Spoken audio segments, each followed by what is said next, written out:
Et on va en parler de ces législatives anticipées avec Anthony Sfez, attaché d'enseignement à l'Université Paris 2. Merci beaucoup d'être avec nous. Merci à vous. Alors, à l'instant, je disais choix risqué pour Pedro Sánchez. Est-ce qu'il peut sortir renforcé de ces législatives ou pas du tout? C'est pas ce que semblent dire en tout cas les premiers sondages. Quand on voit les premiers sondages, on a l'impression, même si rien n'est certain, que c'est plutôt ce qui semble ressortir, une coalition de droite qui serait constituée par le centre droit de Ciudadanos, le PP, de droite, on va dire modérée, et aussi le petit parti d'extrême droite, Vox. On a vu que cette coalition était envisageable, puisqu'on a une sorte de répétition générale au niveau de l'Andalousie, aux élections andalouses d'il y a quelques semaines, où effectivement les trois partis se sont alliés. Et les sondages donnent l'impression, même si ce n'est pas certain, que cette coalition pourrait avoir un sens. Après, l'autre risque, c'est celui qu'on a connu en 2015, savoir l'ingouvernabilité de l'Espagne. On a connu une période, presque un an, où en raison justement de l'émiettement des forces parlementaires, qui est lié à la fois au système électoral qui est un peu particulier, qui est aussi lié à la montée des deux partis, Ciudadanos et Podemos. Aujourd'hui, on constate que les forces politiques sont très divisées, et il est possible que de ces élections ne sorte aucune majorité cohérente et qu'on se retrouve donc dans la même situation qu'il y a quelques années. Et c'est d'autant plus probable, ou possible du moins, que tout le système politique espagnol est perturbé par la question catalane, par la question territoriale. On dit souvent que le système politique espagnol, avant 2010, était un système bipartidiste. C'est pas vrai. Ça marchait sur trois pieds, le système politique espagnol. Le PP, le PSOE et les partis nationalistes. Notamment le parti de droite modéré catalan, CIU, qui pendant des années a joué le rôle de centriste, de facteur stabilisant de ce système politique. Il y a un coup en faisant une alliance avec la droite, un coup en faisant une alliance avec la gauche, parce que c'est très rare qu'un parti ait obtenu la majorité absolue.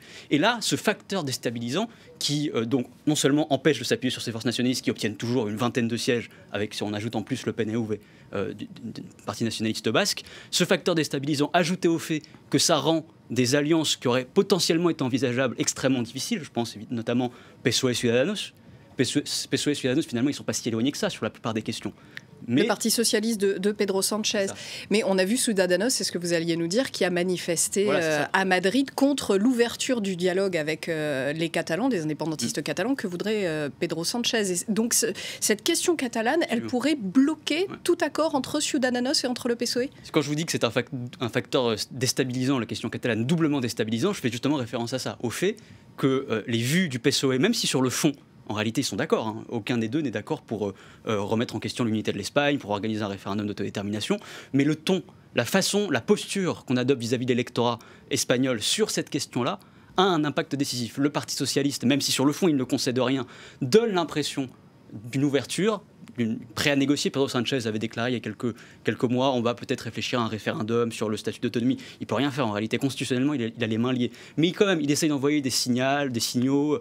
Aussi quand il a demandé à l'avocat de l'État de ne pas plaider la rébellion contre les accusés, les inculpés indépendantistes catalans. Tout ça, même si ça ne change rien sur le fond, encore une fois, ça donne un signal à l'électorat que Ciudadanos, lui, veut refuser. Le discours de Ciudadanos, justement parce qu'il sait qu'il se fait déborder, qu'il risque de se faire déborder par Vox sur la question territoriale, alors que la question de l'unité de l'Espagne, c'est ce qui a fait naître Ciudadanos. Il ne faut pas oublier que Ciudadanos, c'est un parti qui est né en Catalogne à l'origine, qui n'avait pas une vocation nationale au début. Un parti qui est né en Catalogne avec comme projet politique à l'origine de lutter contre l'indépendantisme catalan, lutter contre l'hégémonie du discours indépendantiste catalan. Donc c'est normal qu'aujourd'hui... Qui s'accroche à cette base.